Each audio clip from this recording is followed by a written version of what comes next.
My hands were covered in blood. Not the usual kind that washes off after a 12-hour shift. This was different. Welcome back, family, if you just joined. Don't get confused. You need to go back and watch part 1, 2, and 3 to understand the twists and turns we have seen all through this journey. In that way you will understand better, because what is coming is bigger and will definitely tear you down while watching. But if you have seen them all, relax, let's keep riding. All of it. The prosecutors guided me through the story carefully, building the narrative of Valentina's crimes. Then Marcus Webb stood for cross-examination. And I understood why he was famous. Dr. Moretti, you're a medical doctor, correct? Yes. You took an oath. First, do no harm. You're supposed to be objective. Professional.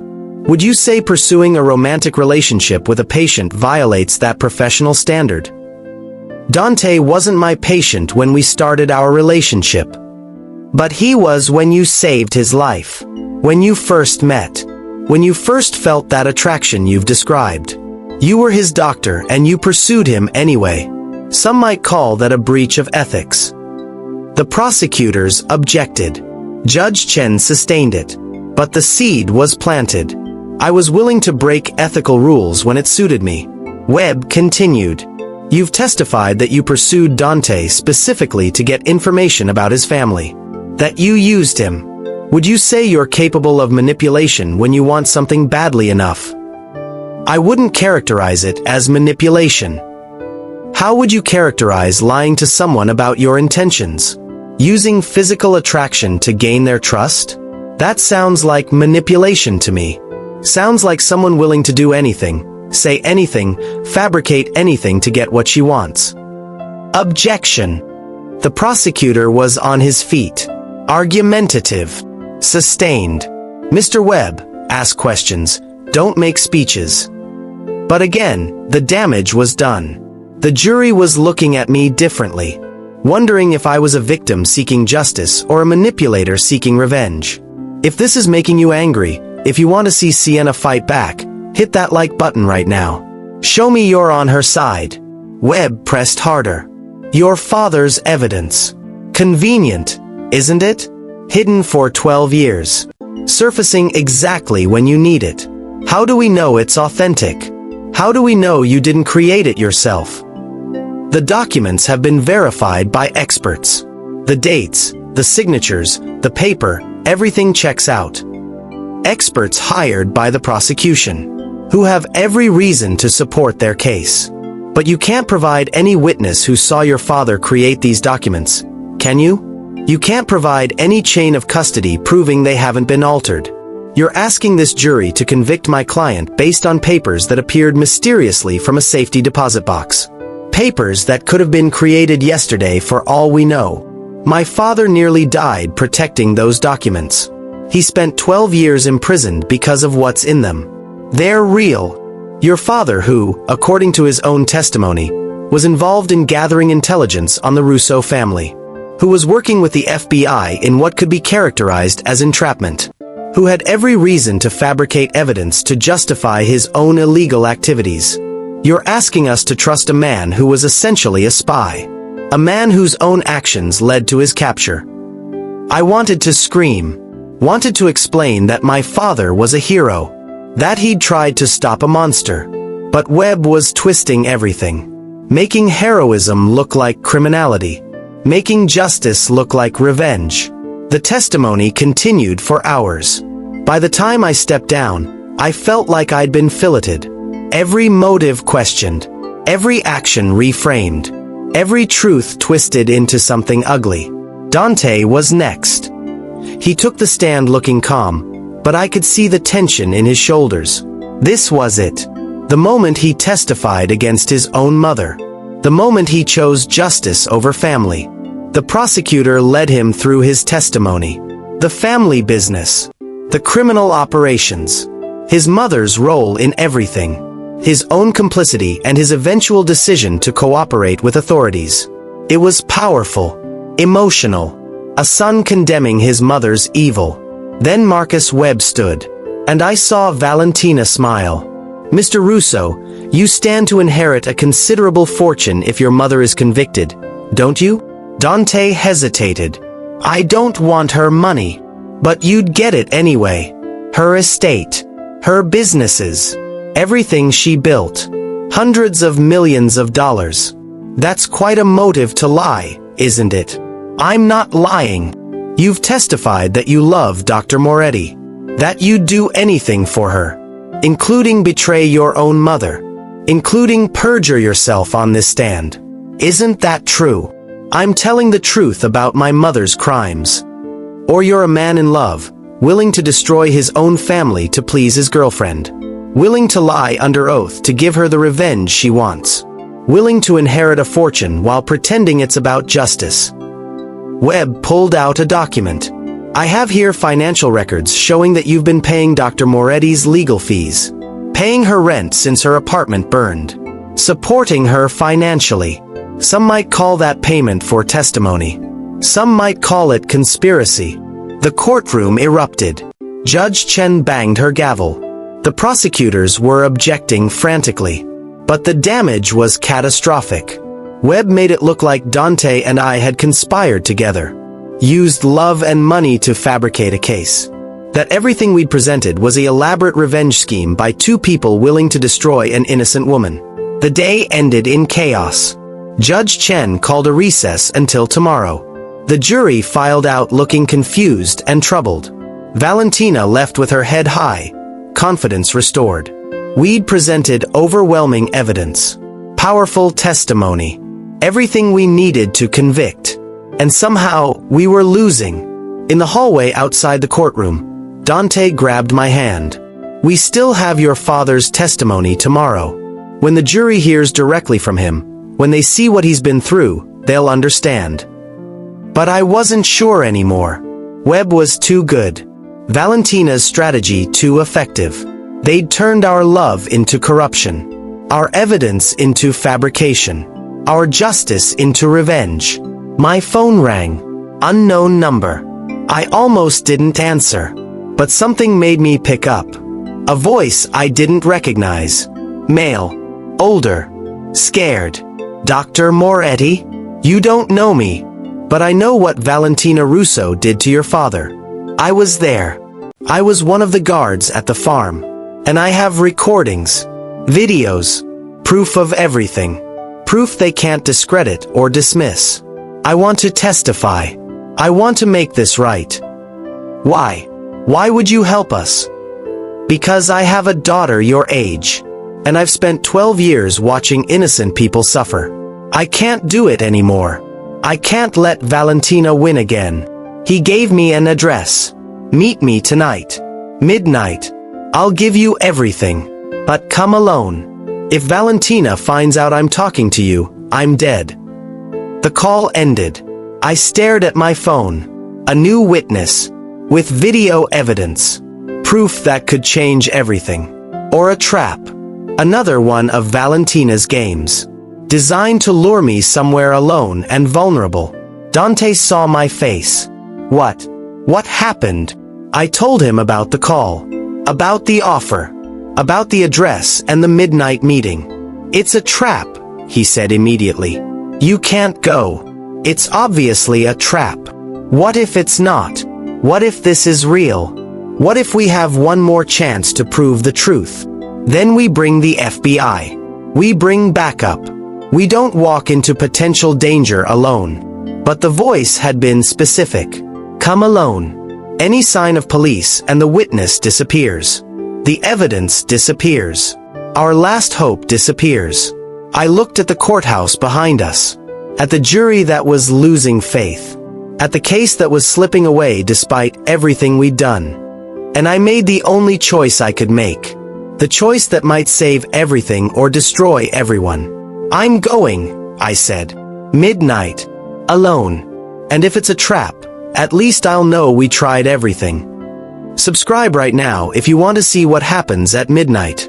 Drop a comment telling me if you think this witness is real or if Sienna is walking into a trap.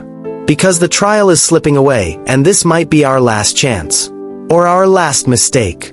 Dante spent the next 6 hours trying to talk me out of going. Reagan called from upstate. Begged me to reconsider. Even my father, from his secure location, Sent a message telling me not to risk my life for evidence we might not need. But I'd watched the jury's faces today. Seen the doubt creeping in. Seen how effectively Marcus Webb had twisted our truth into their lies. We needed something undeniable. Something that couldn't be cross-examined away. At 11:30, I left the hotel where we'd been staying. Dante watched me go, his face torn between wanting to follow and knowing I had to do this alone. "If you're not back by 1 a.m., I'm calling every cop in the city and coming after you myself," he said. "If I'm not back by 1 a.m., you should assume Valentina won and get as far from New York as possible." I kissed him. It felt like goodbye. Maybe it was. The address was in Red Hook, Brooklyn. Warehouse District. Abandoned buildings and empty streets. Exactly the kind of place where someone could disappear without witnesses. I parked 3 blocks away and walked, my phone in my pocket with 911 ready to dial, pepper spray in my hand. Every shadow looked like a threat. Every sound like footsteps. The building was an old shipping warehouse, windows broken, graffiti covering the walls. A single light glowed in a window on the second floor. I checked my watch. 11:58. The door was unlocked. I pushed it open, every instinct screaming that this was a mistake. The interior was dark except for that light upstairs. I found a staircase, climbed slowly, each step creaking under my weight. At the top, a hallway. The light came from a room at the end. The door was open. I approached carefully, pepper spray ready. Looked inside. A man sat at a table, his back to me. Older, maybe 60, wearing a security guard uniform. On the table in front of him was a laptop and a stack of USB drives. "Dr. Moretti," he said without turning. "Thank you for coming.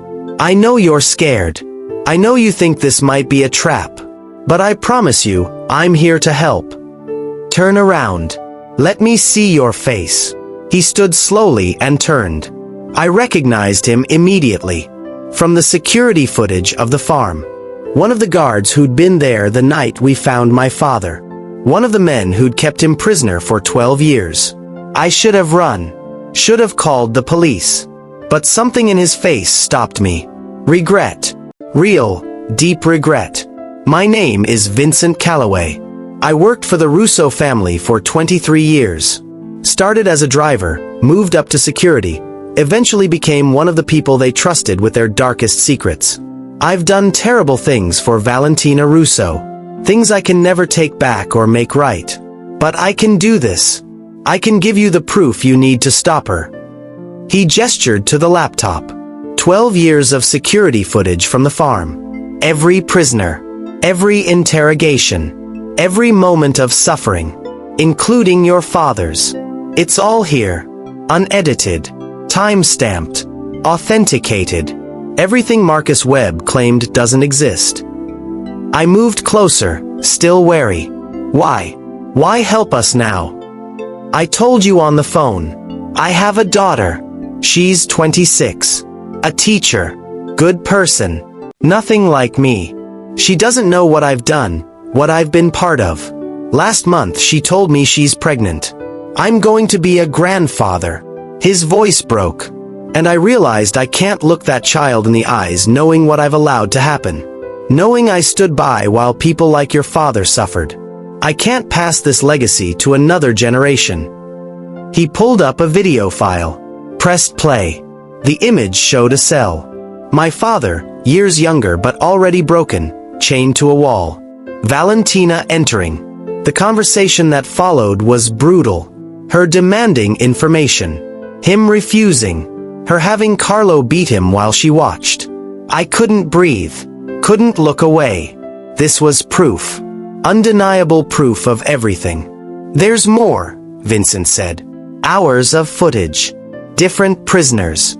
Different crimes. Murders ordered. People tortured.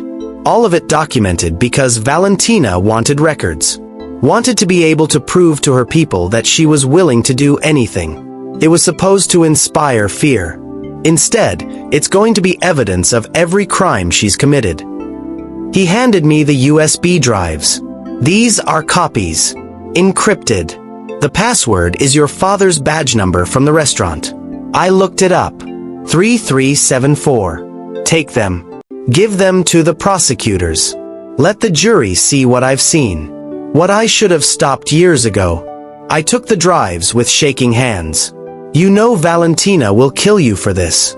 The moment she finds out you've turned on her. I know. That's why I'm leaving the country tonight. I have money saved. A place in Costa Rica. No extradition. I'll spend the rest of my life looking over my shoulder, but at least I'll spend it knowing I finally did the right thing. If your heart is pounding right now, hit that like button. Let me know you're feeling this moment. I should have thanked him and left immediately. Should have gotten the evidence to safety. But I had to know. The other prisoners at the farm. When we found my father, they said there were 2 others. Who were they? Vincent's face darkened. One was a federal prosecutor who got too close to the Russo Empire 7 years ago. Everyone thinks he took a bribe and disappeared to the Caribbean. He's been in that cell the whole time. The other was a journalist. Investigated the Russo family 4 years ago. Officially died in a car accident. She's been alive in that farm, being used whenever Valentina needed to send a message to other journalists. More victims. More lives destroyed. More proof of Valentina's monstrous evil. They're safe now, Vincent continued. In federal custody. Recovering. They'll testify too, if needed. But this video evidence, Dr. Moretti, this is what will convict her. This is justice. I heard it then. The sound that made my blood run cold. Footsteps. Multiple people. Coming up the stairs. Vincent heard it too. His face went white. No, she couldn't have known. I was so careful. The door burst open. Carlo Benedetti. Alive despite the explosion at the precinct.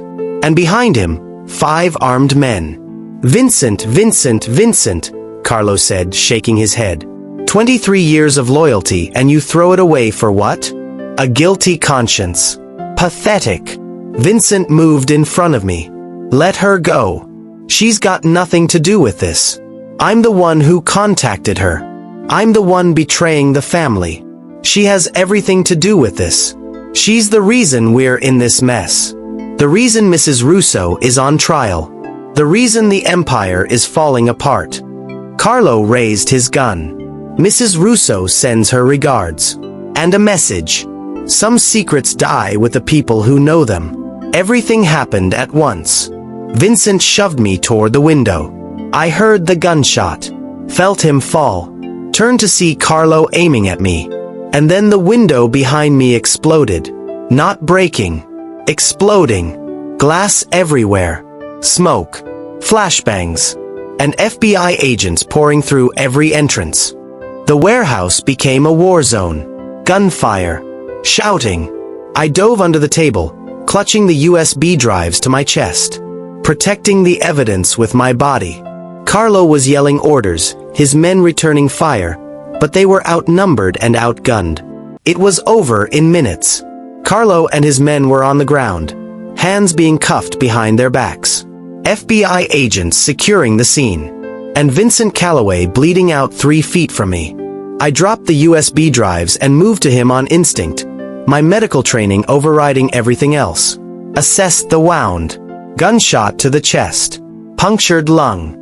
Massive internal bleeding. I applied pressure, screamed for a medic, but I could see in his eyes that he knew it was too late. The drives, he whispered. Did you protect them? They're safe. The evidence is safe. You did it, Vincent. You stopped her. He smiled. Blood on his teeth. Tell my daughter I'm sorry. Tell her I tried to be better at the end. You can tell her yourself. Stay with me. Help is coming. But he was already fading. His eyes losing focus. His breath coming in wet, painful gasps. I held his hand and felt him die. This man who'd spent decades as a monster and given his life trying to become human again.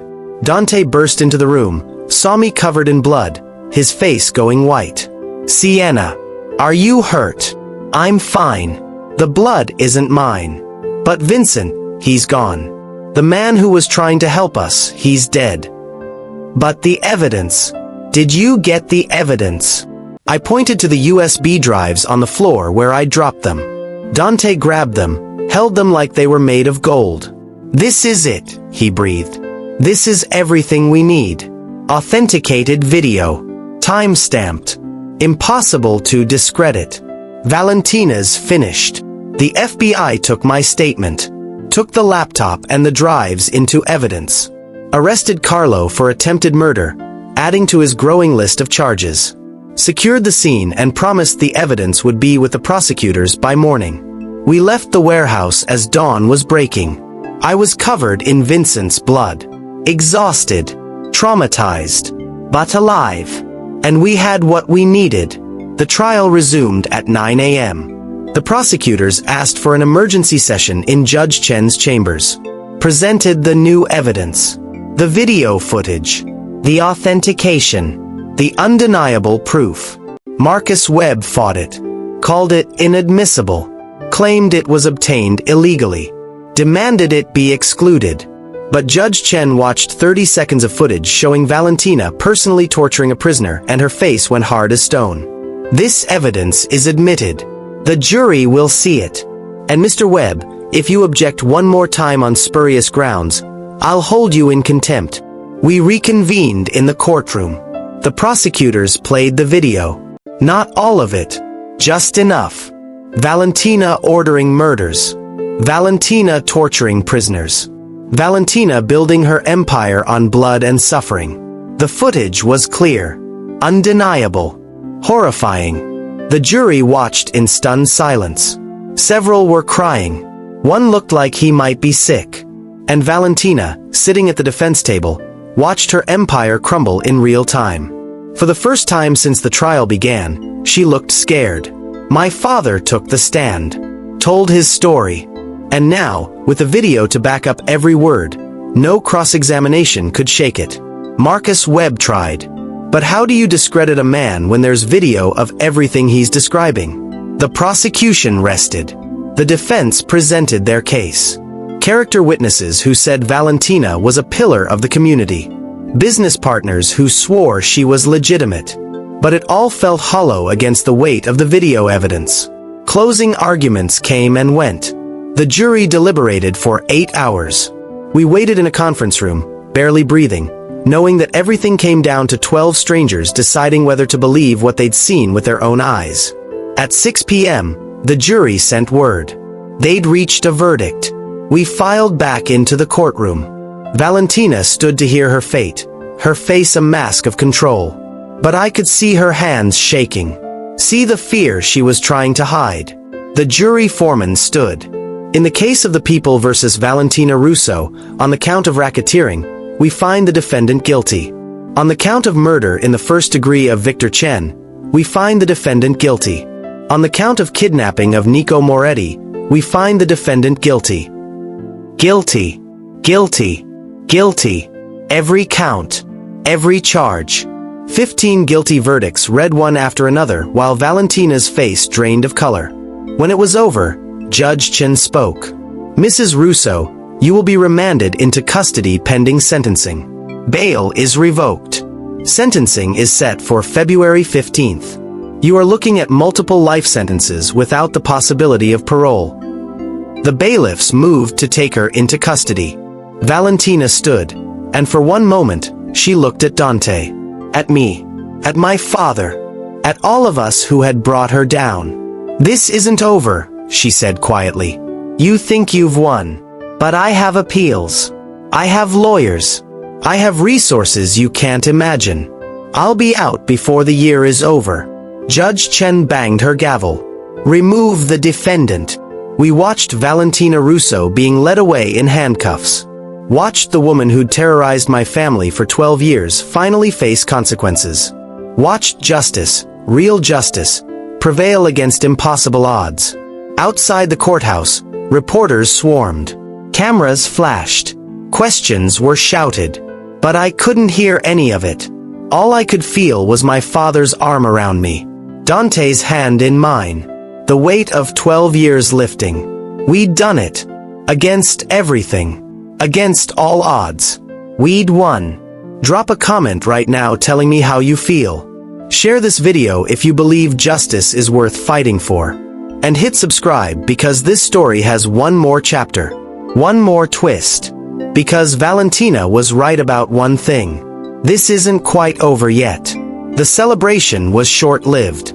3 days after the verdict, while my father was being moved to a rehabilitation facility and Dante was working with federal prosecutors to dismantle what remained of the Russo empire, I received a visitor at the hospital where I'd returned to work. A lawyer I'd never met. Expensive suit. Cold eyes. He handed me an envelope. "What is this?" I asked. "A message from my client, Valentina Russo. She wanted you to have this before her sentencing." He left before I could ask questions. I opened the envelope with shaking hands. Inside was a single sheet of paper. Valentina's handwriting. Elegant. Controlled. Terrifying. "Dear Dr. Moretti, congratulations on your victory. You managed something few people ever have. You beat me. But as I sit in my cell awaiting sentencing, I want you to understand something. I didn't build my empire alone. I built it with partners. Powerful partners who don't appreciate the attention your little crusade has brought. Partners who have families to protect and secrets to keep. I'm going to prison. But you're going to spend the rest of your life looking over your shoulder. Wondering when one of my partners decides you know too much. Wondering when they come for you the way you came for me. Enjoy your victory. It may be shorter than you think. VR." My hands were shaking so badly I dropped the letter. This was Valentina's final play. Not escape. Not appeal. Revenge. She was painting a target on my back for every criminal associate she'd ever worked with. I called Dante immediately. He arrived within 20 minutes, read the letter, his face going pale. "She's bluffing. Trying to scare you one last time. What if she's not? What if there are people out there who see me as a threat? Who want to silence me before I can testify against anyone else? Then we get you protection. FBI. Witness protection if necessary. We don't let her win, even from prison." But that night, as I lay awake in my apartment that still smelled like fresh paint from the repairs after the fire, I realized something. Valentina had already won part of the battle. Because I was afraid. Because I was looking over my shoulder. Because even behind bars, she was still controlling my life. I couldn't live like this. Couldn't spend the rest of my life in fear. The next morning, I made a decision. I called a press conference. Every major outlet. Every reporter who'd been covering the trial. If Valentina wanted to make me a target, I'd make myself too visible to disappear. The press room was packed. Cameras everywhere. I stood at the podium with Dante beside me, my father in the front row, and told my story. All of it. The 12 years of grief. The search for truth. The evidence we'd found. The trial. And Valentina's letter threatening me from prison. "I'm not going to hide," I said clearly. "I'm not going to live in fear of what Valentina Russo's associates might do. Because hiding is what they want. Silence is what they need. So I'm doing the opposite. I'm speaking up. I'm visible. And I'm announcing the creation of the Nico Moretti Foundation for Victims of Organized Crime. We're going to help people who've been targeted by criminals. Provide legal support, medical care, protection. Everything my father needed 12 years ago and couldn't get." The reporters erupted with questions. I answered them all. Talked about our plans, our funding, our mission. Made myself into something Valentina's associates couldn't touch without bringing massive public attention. It was a gamble, but it was the only move I had. That night, Dante and I sat on the roof of my building, looking out at the Manhattan skyline. It was January 20th, 2 weeks since the verdict. 3 weeks until Valentina's sentencing. "You know she's going to try something at sentencing," Dante said. "One last performance. One last attempt to control the narrative. Let her try. Judge Chen isn't going to be swayed by theatrics." My mother has never accepted defeat. even when it's staring her in the face. He was quiet for a moment. The foundation. Using my father's name. Are you sure about that? Your father was a victim too. Of your mother's ambition. Her ruthlessness. The foundation isn't about the Russo empire. It's about everyone she destroyed building it. He nodded. Looked at me with an expression I couldn't quite read. What happens after? After sentencing? After all of this is really over? What do we do then? It was the question I'd been avoiding. What came after revenge? After justice? After the driving force that had consumed my life for months was finally resolved? I don't know, I admitted. I've been so focused on stopping your mother that I haven't thought about what comes next. I have. He took my hand. I've thought about getting as far from New York as possible. Starting over somewhere nobody knows the Russo name. Maybe opening a legitimate business. Something clean. Something that helps people instead of hurting them. That sounds nice. Peaceful. It sounds lonely. Unless you came with me. I looked at him. This man who'd started as my patient, become my enemy, transformed into my ally, and somehow ended up as the person I couldn't imagine my life without. Dante Russo, are you asking me to run away with you? I'm asking you to run toward something with me. A future that isn't defined by our past. A life we choose instead of one that was chosen for us. Before I could answer, my phone rang. Dr. Okonkwo. I answered, heard the tension in his voice immediately. Sienna, it's your father. He's collapsed. We're rushing him to Manhattan General. You need to come now. The world tilted. My father had been recovering. Getting stronger. This wasn't supposed to happen. We raced to the hospital. Found Dr. Okonkwo in the ER, his face grim. What happened? I demanded. His heart. The strain of everything he's been through, the malnutrition from 12 years of captivity, the recent gunshot wound. It all caught up with him. He's in surgery now. It's serious, Sienna. Very serious. I collapsed into a waiting room chair.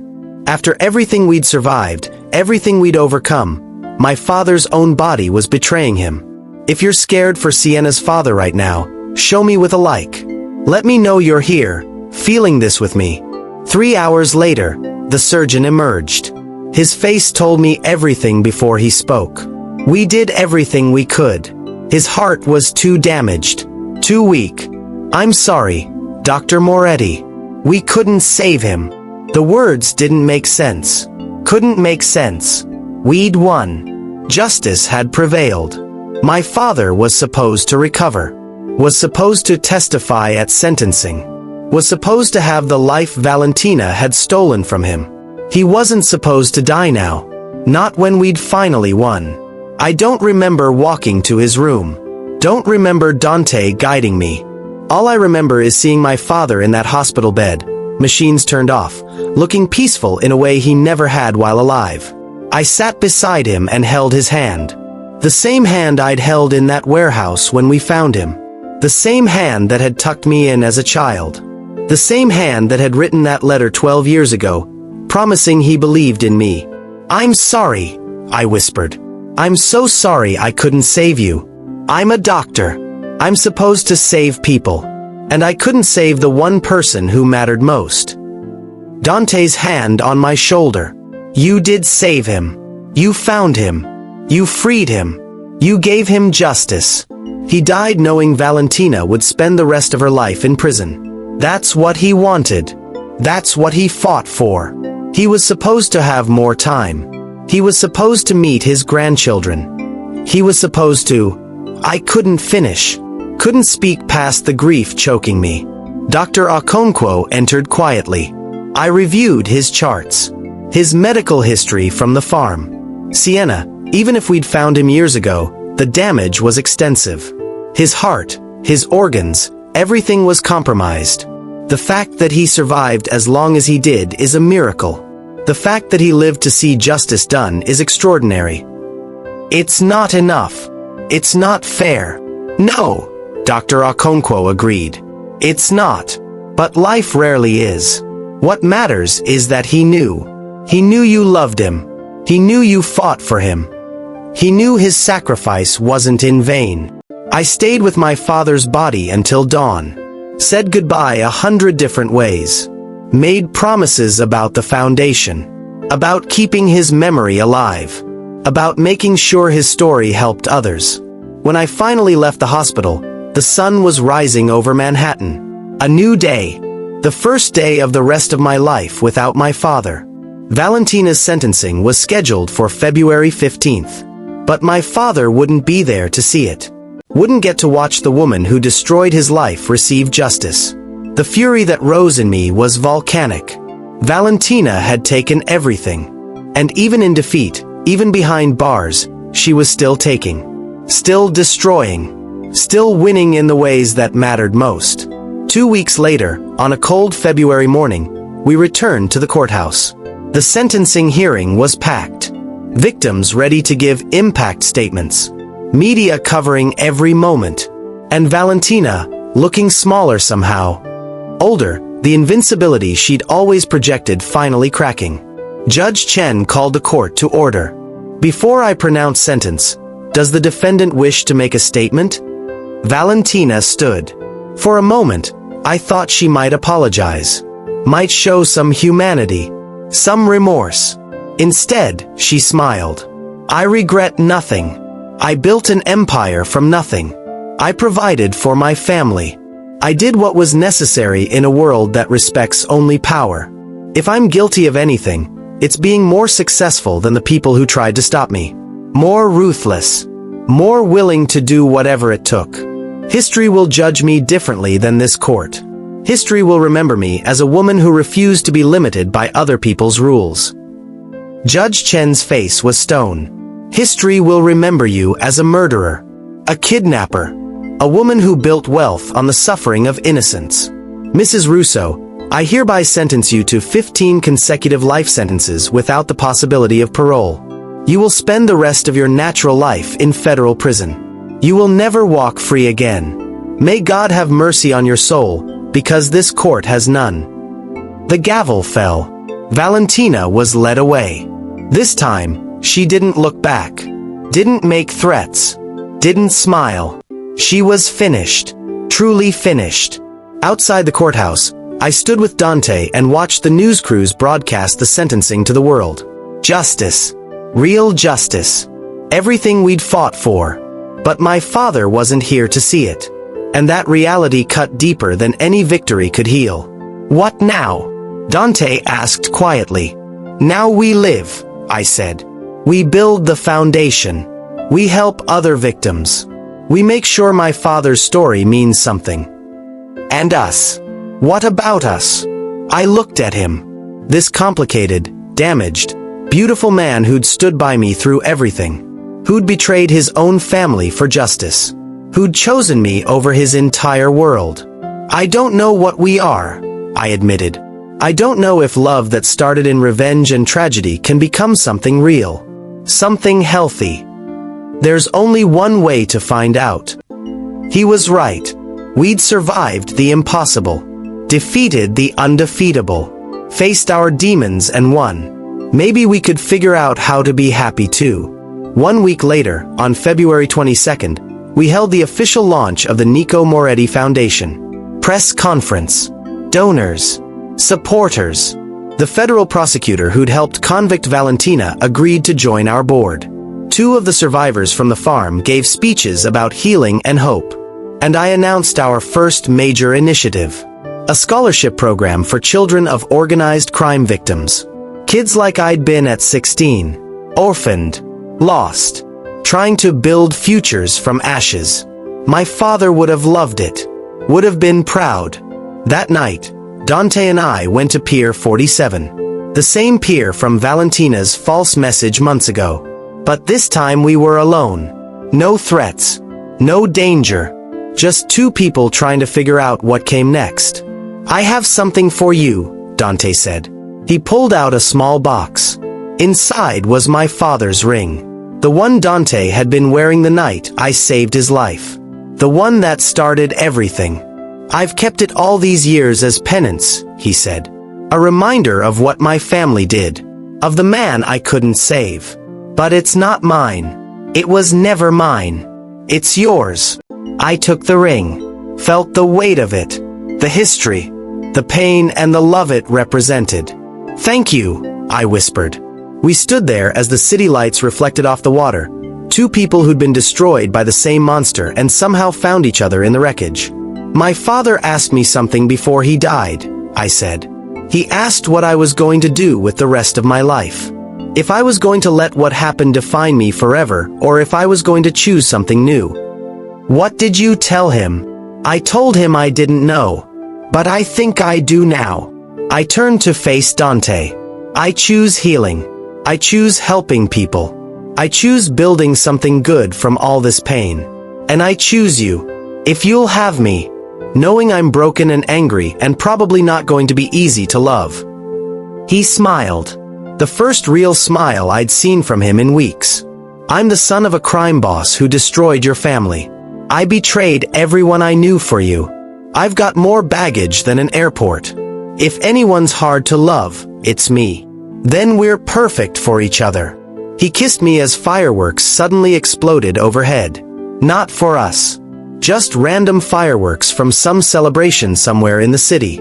But the timing was perfect. Like the universe was giving us permission to start over. We spent the next months building the foundation. Helping victims. Testifying against Valentina's former associates. Watching the empire crumble person by person.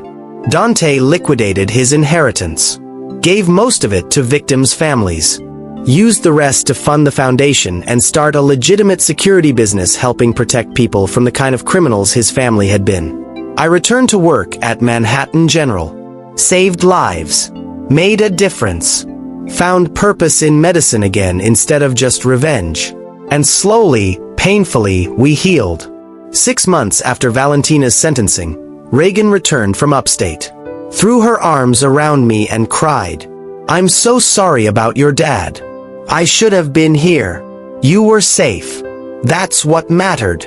So what's happening with you and the reformed mob prince? Are we planning a wedding or what?" I laughed. "We're taking it slow. Figuring out who we are when we're not fighting for our lives." "Boring. I want drama. I want romance. I want peace," I interrupted. "I want peace. Is that so terrible?" She hugged me again. "No.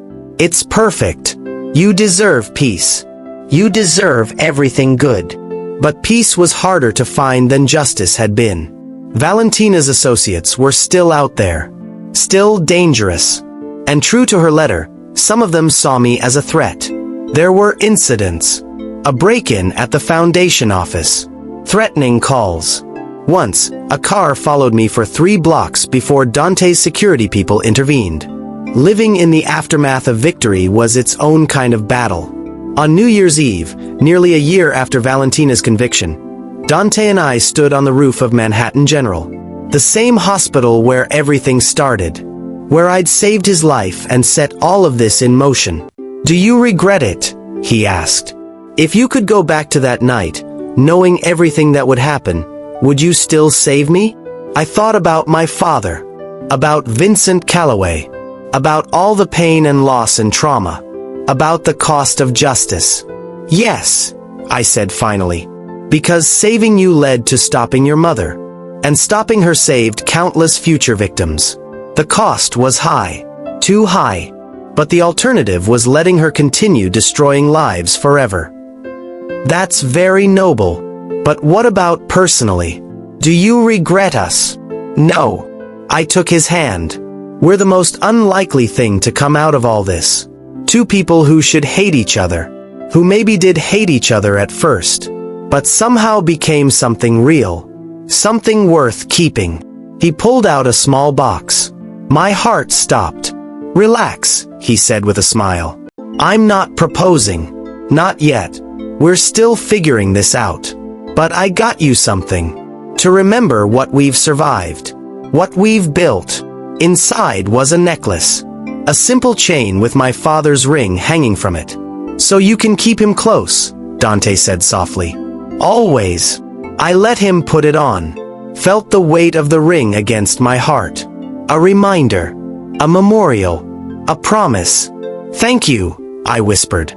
The countdown to midnight began. The city below us preparing to celebrate a new year. A fresh start. All the hope and promise that came with leaving the past behind. 10, 9, 8. I love you, Dante said. I know it's complicated. I know we're messy. But I love you. 7, 6, 5. I love you too, I said. Despite everything. Because of everything. I love you. 4, 3, 2, 1. The city erupted in celebration. Fireworks exploding over Manhattan. People cheering. The world turning toward a new year full of possibility. And Dante kissed me like we were the only two people in the world. Like we'd survived everything and earned this moment. Like love was possible even in the ruins of tragedy. Maybe it was. Maybe two broken people could heal together. Maybe justice and love weren't mutually exclusive. Maybe second chances were real.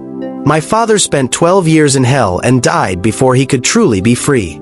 But he'd lived long enough to see justice. Long enough to know his daughter had become someone strong enough to finish what he started. And maybe that was enough.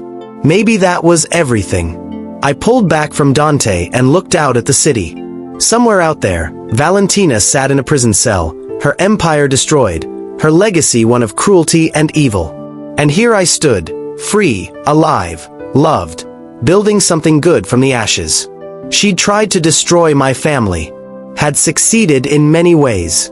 But she hadn't destroyed me, hadn't broken my spirit, hadn't stopped me from fighting, from winning, from living. And in the end, that was the greatest victory of all. Subscribe if this story moved you. Share it if you believe in second chances and justice and love that survives the impossible. Comment and tell me what you learned from Sienna's journey. Because some scars never fully heal. But some loves are worth every wound. Sometimes the person who saves your life is the same person whose family tried to destroy it. And sometimes the greatest revenge is refusing to let the monsters win. It's choosing to live, to love, to build something beautiful from the ruins. That's what Sienna did. That's what we all can do. Thank you for being here, for experiencing this journey, for believing that even in the darkest moments, hope survives. Until next time, remember, your past doesn't define your future. Your choices do. Choose wisely. Choose bravely. Choose love.